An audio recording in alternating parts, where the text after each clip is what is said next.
Hello friends, welcome to my YouTube channel. मैं बबीता सिंह और आज हम बात करेंगे मिस्टर डेल कार्नेगी की book how to win friends and influence people के चैप्टर नंबर 18 के सीक्रेट्स के बारे में, जिसका नाम है how to make people like you instantly. जिसका मतलब है आप ऐसा क्या करें या ऐसा क्या कहें ताकि सामने वाला इंसान इंस्टेंटली आपको लाइक करने लगे। और इसका जो मेन पॉइंट है कि आप लोगों की तारीफ करते हैं या उनके अचीवमेंट के बारे में बात करते हैं या उनको इम्पोर्टेंट समझते हैं तो वो इंसान इंस्टेंटली आपको लाइक करने लगेगा। और इस पॉइंट को क्लियर करने के लिए मिस्टर डेल कार्नेगी ने कई सारे इंसिडेंट और स्टोरीज शेयर की हैं। और ये इस चैप्टर का थर्ड पार्ट है, तो कई सारी स्टोरीज और इंसिडेंट मैं ऑलरेडी 2 पार्ट्स में शेयर कर चुकी हूँ और आज रिमेनिंग 2 इंसिडेंट मैं आपके साथ शेयर करने वाली हूँ। आई होप आपको पसंद आएंगे। तो स्टार्ट करते हैं। जो फर्स्ट इंसिडेंट है उसके बारे में बताया है कि मिस्टर ईस्टमैन, जॉर्ज ईस्टमैन थे जो आविष्कारक थे कोडैक फिल्म के। कोडैक फिल्म के बारे में आपने सुना ही होगा, बहुत बड़ी कंपनी, बहुत बड़े पर्सन थे वो मिस्टर जॉर्ज ईस्टमैन। उन्होंने एक अदृश्य फिल्म बनाई थी जिसकी वजह से मोशन फिल्म बन पाना या मूवीज बन पाना पॉसिबल हो पाया। आज की डेट में जो आप मूवीज देखते हैं उसके आविष्कारक मिस्टर ईस्टमैन ही थे और उनका नाम, उन्होंने करोड़ों की दौलत कमाई, उनका नाम जो वर्ल्ड के मल्टी मिलेनियर बिलियनियर लोगों में शामिल हो गया।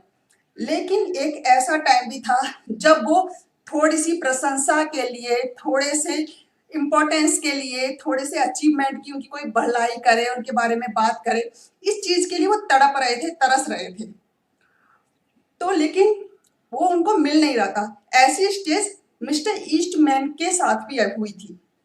तो हुआ क्या था, वो एक बार ईस्टमैन म्यूजिक स्कूल बनवा रहे थे और साथ ही साथ वो किट बॉन्ड हॉल की भी बिल्डिंग बनवा रहे थे एज ए सोशल वर्क। अब वो जब बनवा रहे थे तो उस म्यूजिक हॉल, म्यूजिक स्कूल में और उस हॉल में जरूरत थी थिएटर चेयर्स की। और मिस्टर जेम्स एडमसन थे जो सुपीरियर सीटिंग कंपनी के प्रेसिडेंट थे। अब वो मिस्टर एडमसन चाहते थे कि उनको मिस्टर ईस्टमैन से उनके दोनों बिल्डिंगों के लिए थिएटर चेयर लगाने का ऑर्डर मिल जाए, क्योंकि जो उनकी बिल्डिंग थी उसमें थिएटर बनना था और थिएटर के लिए जो चेयर आनी थी उसकी क्वालिटी, कंडीशन वगैरह काफी अच्छी होनी थी। तो उसका ऑर्डर भी, क्योंकि इतने बड़े इंसान बनवा रहे हैं तो सीधी सी बात है काफी बड़ा ऑर्डर था वो। तो वो चाहते थे कि वो ऑर्डर मिस्टर एडमसन को मिले। अब मिस्टर एडमसन ने उनके जो आर्किटेक्ट थे उसको फोन किया और कहा कि मैं चाहता हूं कि आप मिस्टर ईस्टमैन के साथ मेरी मीटिंग फिक्स कर दें। तो उनके आर्किटेक्ट ने उनके साथ मिस्टर एडमसन की मीटिंग फिक्स कर दी। अब जब मीटिंग होने वाली थी तो उन्होंने, जो उनका आर्किटेक्ट था, उन्होंने मिस्टर एडमसन को वार्न किया।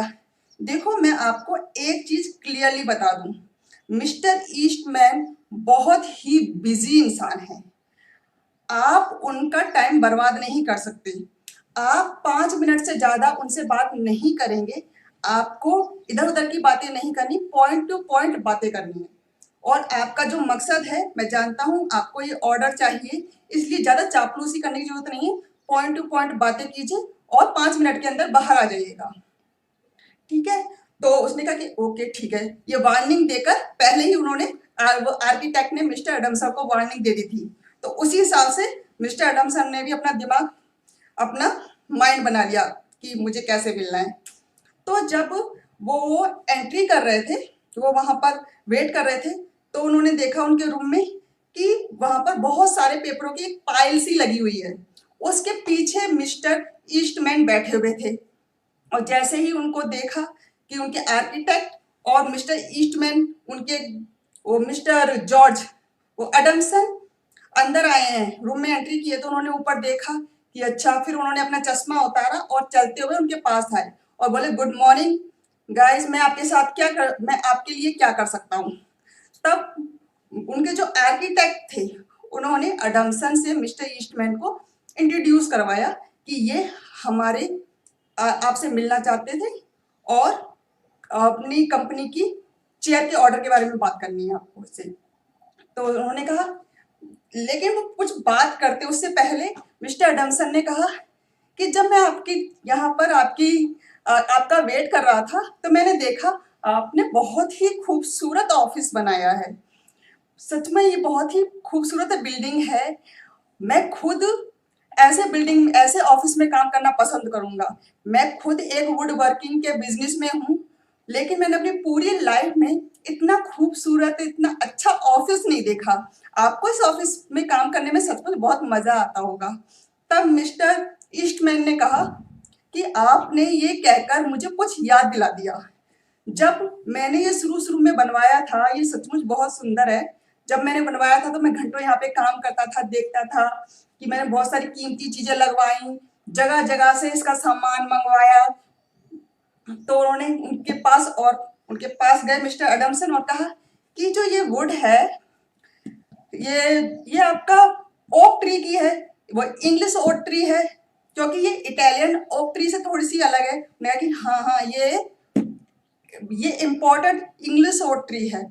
मैंने ये स्पेशली अपने दोस्त के साथ एक जगह पे गया था जो वुड वर्किंग का एक स्पेशलिस्ट है, उसके साथ जाकर ये वुड खरीदी थी। उसके अलावा मैंने इस दीवार के लिए ये खरीदा था, वो खरीदा था, कई चीजें बताई मिस्टर ईस्टमैन ने, ताकि हाँ, आपने सचमुच इस ऑफिस को बहुत ही प्यारा डेकोरेट किया है। कि हाँ, पहले एक टाइम था जब मैं यहाँ आता था तो इसको निहारता था, इसको देखता था, एंजॉय करता था यहाँ पे बात करना। लेकिन आज वो टाइम है जब मैं यहाँ पर आता हूँ तो दिमाग में इतनी सारी चीजें घूमती रहती हैं कि मैं हफ्तों तक अपना ही ऑफिस देखता ही नहीं हूँ। मैं सिर्फ उस काम के बारे में सोचता रहता हूँ। लेकिन इतने दिनों के बाद जब आपने दिखाया कि कितना खूबसूरत ऑफिस है, तो मुझे भी एहसास हुआ कि मैंने कब से इस ऑफिस को निहारा नहीं है, देखा नहीं है। फिर इसके बाद मिस्टर अडमसन से इसी बारे में और भी बातें करते रहे मिस्टर ईस्टमैन की हाँ, इसका जो ये क्राफ्ट है मैंने ऐसे सजाया था, इस बिल्डिंग को ऐसे बनवाया था, और यहाँ से ये मंगवाया, वहां से वो मंगवाया। और फाइनली उन्होंने ये सारी बातें करने के बाद, और मिस्टर अडमसन भी उनकी तारीफ कर रहे थे, उनको कमेंट कर रहे थे। तो उसके बाद वो थोड़ी देर के लिए उन्होंने पॉज किया और चुप हो गए। फिर बोले कि पता है, इस समय मैं पैसा तो मैंने बहुत कमा लिया है, लेकिन इस समय मैं सोशल वर्क के लिए काफी कुछ कर रहा हूँ। मैंने मैंने जनरल हॉस्पिटल बनवाया है, होम्योपैथिक हॉस्पिटल बनवाया है, फ्रेंडली होम और द चिल्ड्रन हॉस्पिटल बनवाया है। इन सारी चीजों की बिल्डिंगें इस समय मेरी बन रही है, मेरी और भी प्लानिंग है। तो मिस्टर एडमसन ने कहा कि आप अपनी कमाई हुई दौलत का बहुत ही अच्छा उपयोग कर रहे हो, और खासकर उन लोगों के लिए जो फाइनेंशियली और सोशली काफी वीक हैं, जिनको आपके सपोर्ट की जरूरत है। तो आप सचमुच बहुत ही अच्छे इंसान हो। आप खाली एक अमीर इंसान, आप पैसे वाले इंसान ही नहीं, आप दिल से भी अमीर हो, जो सोशल वेलनेस के लिए इतना कुछ कर रहे हो। इसके अलावा मिस्टर एडमसन ने कहा कि मिस्टर एडमसन ने पूछा, अच्छा ये सब तो ठीक है, लेकिन मैंने सुना है आपने अपनी लाइफ में जब इस बिजनेस को स्टार्ट किया था तो अपनी लाइफ में बहुत सारे स्ट्रगल फेस किए थे। आप मुझे बताएंगे आपने ये बिजनेस कैसे खड़ा किया? तब मिस्टर ईस्टमैन ने उसको बताया कि उनकी लाइफ में कितने स्ट्रगल थे, कैसे उनकी विडो माँ उनको बोर्डिंग में रखती थी और खुद एक क्लर्क की तरह एक ऑफिस में काम करती थी, और स्टार्टिंग का टाइम उनके लिए बहुत ही स्ट्रगल वाला था, और उनकी जो फाइनेंशियल कंडीशन वीक से वीक होती जा रही थी। इसीलिए मिस्टर ईस्टमैन चाहते थे कि वो पैसा कमाए, कहीं किसी ना किसी तरीके से पैसा कमा पाए, ताकि उनकी माँ को और ज्यादा काम ना करना पड़े उनको ऑफिस में, वो अपनी माँ के साथ टाइम स्पेंड कर पाए।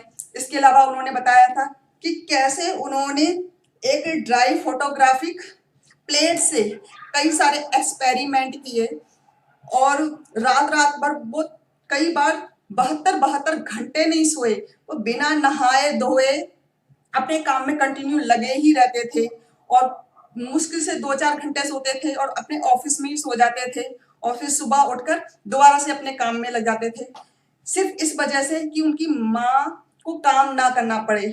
उनका जो स्ट्रगल टाइम था काफी मुश्किलों भरा था। तो यही सारी बातें काफी देर तक चलती रही। मिस्टर जो अडम्सन थे वो उनके को प्रेज करते रहे कि हाँ आपने सचमुच बहुत कुछ किया है, अपनी लाइफ में बहुत कुछ अचीव किया है, इसके लिए सचमुच एक जोशीला इंसान या डेडिकेटेड इंसान ही कुछ कर ऐसा कुछ कर सकता है। आपने जो ये दौलत कमाई है ये सचमुच आपके एफर्ट का ही नतीजा है, सब कुछ इस तरह, ताकि मिस्टर ईस्टमैन को एक्चुअली में लगे मतलब ये रियल प्रेज है जिसकी चाहत उनको थी। अब एक्चुअली में वो 5 मिनट के लिए मिलने आए थे क्योंकि उनके जो आर्किटेक्ट थे मिस्टर ईस्टमैन के, उसने मिस्टर एडम्सन को पहले ही वार्न कर दिया था कि 5 मिनट से ज्यादा बात मत करना। लेकिन जो इस समय बातें हो रही थी वो 2 घंटे से भी ज्यादा की हो चुकी थी और अभी भी ये बातें चल रही थी।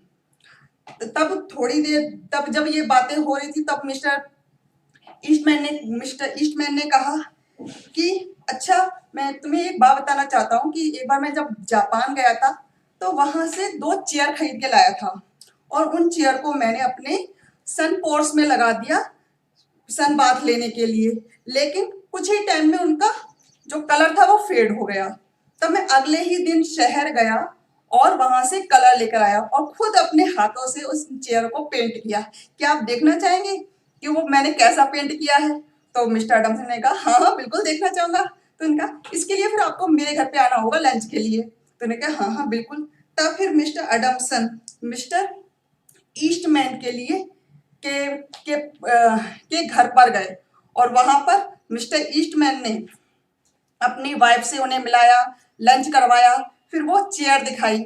नॉर्मली वो चेयर कोई ज्यादा एक्सपेंसिव नहीं थी, उनकी कीमत कुछ ही डॉलर होगी, लेकिन क्योंकि मिस्टर ईस्ट मैन की चेयर थी जो इस समय मल्टी बिलियनियर थे और ये चेयर उनके लिए बहुत ही खास थी क्योंकि उन चेयरों को मिस्टर ईस्टमैन ने खुद अपने हाथों से पेंट किया था, इसलिए वो उनके दिल के करीब थी।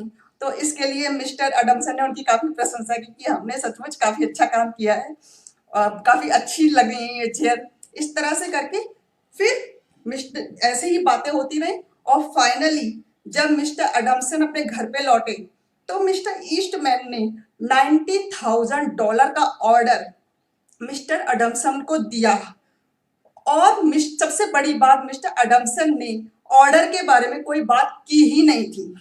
मिस्टर एडम्सन को बस इतना पता था कि ये उस ऑर्डर के लिए आए हैं और खुद ही अपनी तरफ से उनको $90,000 का उन्होंने ऑर्डर दे दिया और ये सब पॉसिबल हो पाया क्योंकि मिस्टर एडम्सन ने एक्चुअली में दिल से सच्चे भाव से मिस्टर ईस्टमैन की सराहना की थी, उनके अचीवमेंट के बारे में बात की थी, उनको प्रेज किया था, जिसके लिए हर इंसान, ऐसा ही नहीं कि मिस्टर ईस्टमैन ही चाहता है ये चीजें, हर इंसान की लालसा होती है कि उनकी अचीवमेंट के बारे में कोई बात करे, अचीवमेंट के लिए प्रेज मिले उनको, उनकी वैल्यू करे, उनको इम्पोर्टेंट समझे। तो ये थी इसका फर्स्ट इंसिडेंट। आई होप आपको पसंद आया होगा, काफी लंबा इंसिडेंट था। सेकंड इंसिडेंट ज्यादा लंबा नहीं है, उसमें क्या था, मिस्टर मॉरिस थे, मिस्टर मॉरिस की एक सेक्रेटरी थी, वो एक रेस्टोरेंट चला रहे थे मिस्टर मॉरिस, उनकी एक एम्प्लॉय थी, सेक्रेटरी नहीं कह सकते, उनकी एक एम्प्लॉय थी जो उनको रेस्टोरेंट चलाने में हेल्प करती थी। अब कुछ टाइम एक दिन ऐसा आया जब उनकी सेक्रेटरी, उनकी जो एम्प्लॉय थी, उन्होंने मिस्टर मॉरिस को एक रेजिग्नेशन लेटर दिया और मॉरिस उस रेजिग्नेशन लेटर को देख के काफी सरप्राइज हुए कि ऐसा क्या हो गया। मुझे तो लगता था कि मैं अपनी तरफ से पूरी तरह से फेयर हूँ, मैं अपनी एम्प्लॉयज की सारी जरूरतों का ख्याल रखता हूँ, फिर मुझे मेरी इस एम्प्लॉय ने रेजिग्नेशन लेटर क्यों दिया। और वो जो एम्प्लॉय थी वो सिर्फ एम्प्लॉय नहीं थी, वो उनके फैमिली फ्रेंड जैसी थी क्योंकि 20 साल से वो उसको जानते थे। तो सीधी सी बात है, बिना रीजन जाने तो मिस्टर मॉरिस उनका रेजिग्नेशन लेटर एक्सेप्ट नहीं कर सकते थे।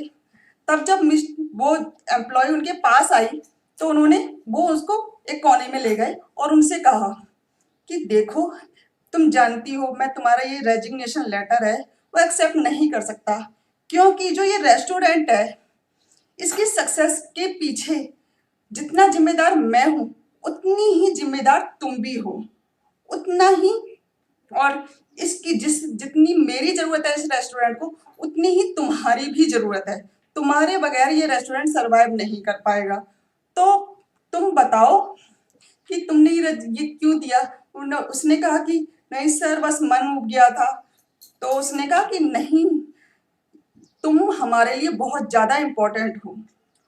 और फिर यही बात, सेम बात उन्होंने, मिस्टर मॉरिस ने पूरे स्टाफ के सामने कही कि आज ये हमारी जो ये एम्प्लॉय है, उनका नाम जो भी था, तो कि इनकी वजह से ही ये पूरा रेस्टोरेंट है ये आज इस सक्सेस पे पहुंचा है, और इनके बगैर इस रेस्टोरेंट की कोई वैल्यू नहीं है। तो ये सारी बातें जब उन्होंने पूरे स्टाफ के सामने बोली, फिर उस मॉरिस को, जब उन्होंने मिस्टर मॉरिस ने अपने एम्प्लॉय को कहा कि अच्छा, तुम मेरे घर पे चलना पसंद करोगी? मेरी वाइफ भी बहुत दिनों से तुमसे मिलना चाहती थी, काफी टाइम से तुम मेरे घर पर भी नहीं आई हो। तब वो उनके घर पे लंच के लिए गई, तो अपनी वाइफ के सामने भी यही बात बोली कि ये छोड़ना चाहती थी और पता नहीं क्या हुआ, लेकिन सचमुच हम बिल्कुल नहीं चाहते कि तुम छोड़ो। तब ये सारी चीजें देख के कि मिस्टर मॉरिस अपनी उस एम्प्लॉय को इतना ज्यादा इम्पोर्टेंस दे रहे हैं, अपने स्टाफ के सामने इम्पोर्टेंस दे रहे हैं, पर्सनली भी दे रहे हैं, अपनी वाइफ के सामने इम्पोर्टेंस दे रहे हैं, और उसको बता रहे हैं कि तुम्हारी कितनी बड़ी वैल्यू है, तुम इस रेस्टोरेंट की सक्सेस में कितनी कितनी ज्यादा जिम्मेदार हो इसके लिए, ये तुम्हारे बगैर नहीं चल पाया। तो उस एम्प्लॉय को ये फील हुआ कि सचमुच मेरे जो मिस्टर मॉरिस हैं, सचमुच मेरी कितनी वैल्यू करते हैं, मेरी कितनी कदर करते हैं, मुझे कितना इम्पोर्टेंट समझते हैं। तो ये सारी चीजें देखकर उस एम्प्लॉई ने अपना रेजिग्नेशन वापस ले लिया, और कई सालों तक फिर उस रेस्टोरेंट में काम करती रही। और ये सब तभी पॉसिबल हुआ जब मिस्टर मॉरिस ने सामने वाले को इम्पोर्टेंस समझा और उस इम्पोर्टेंस को सबके सामने एक्सप्लेन भी किया। तो अगर आप चाहते हैं कि लोग आपको पसंद करें और घंटों तक आपकी बातें सुने, तो उसके लिए सबसे ज़्यादा ज़रूरी है कि आप उनको इम्पोर्टेंट समझें और उनकी अचीवमेंट के बारे में, उनकी काबिलियत के बारे में, उनकी एबिलिटीज़ के बारे में बात करें, तो लोग घंटों तक आपसे बातें करते रहेंगे। तो यही इसका मेन पॉइंट था, और यही तरीका है कि सामने वाला इंसान आपको इंस्टेंटली लाइक करने लगेगा। तो आज के लिए बस इतना ही। नेक्स्ट चैप्टर में फिर से आपसे मुलाकात हो जाएगी। अगर आपको पसंद आया तो प्लीज़ लाइक मार दीजिएगा। अगर आपको ऐसे ही वीडियो और भी देखने तो चैनल को सब्सक्राइब कर लीजिए। Have a nice day. Bye bye.